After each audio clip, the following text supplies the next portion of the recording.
How you doing? I'm Nathan Roman, and I want to take this opportunity to welcome you and thank you for joining today's discussion on temp mapping. A little bit about me. I'm the Director of Validation Services at Genesis AEC. I've been with Genesis since about 2019. At Genesis, I lead and manage our validation team and many of our C&Q projects. I've personally been providing commissioning and validation services for over 22 years.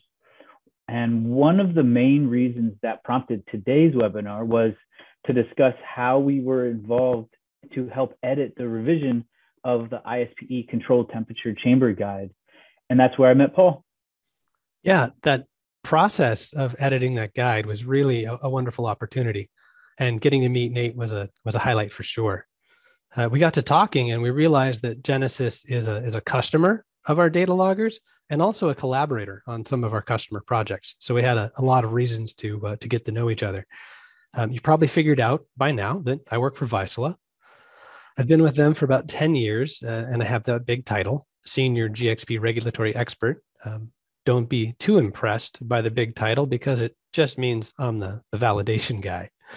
I spend most of my time supporting our mapping and monitoring solutions for our GMP customers. So that's been a lot of mapping and monitoring ongoing, over the last 25 years, really, doing a lot of webinars and seminars on the topic. And that body of work got me invited to the initial production of the ISP CTC guide several years ago. And I got invited back to work on this second revision. So that's very interesting that you bring up the new good practice guide. They just released a good practice guide from the ISPE on controlled temperature chambers. I believe it was 6 months ago, and you two were both editors of the guide.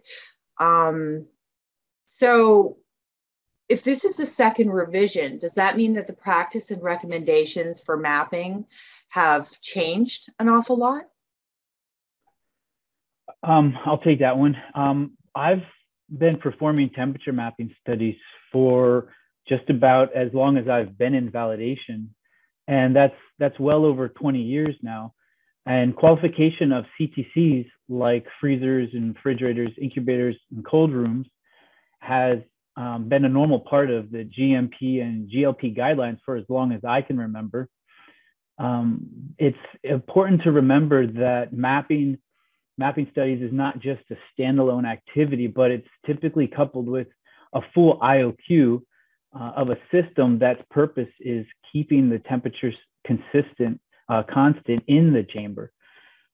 In fact, the industry changes that caused the ISPE guide to be revised weren't necessarily changes to mapping at all. It was changes to the C&Q, commissioning and qualification in general, that were driving reasons behind bringing out a second revision.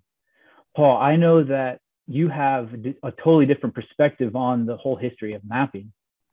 Yeah, I do, Nate. I mean, I agree with you completely that mapping has been a standard activity and it hasn't changed much in itself. But with a perspective on the regulatory landscape, man, it's changed a lot. So let's rewind, let's go back to say 2010.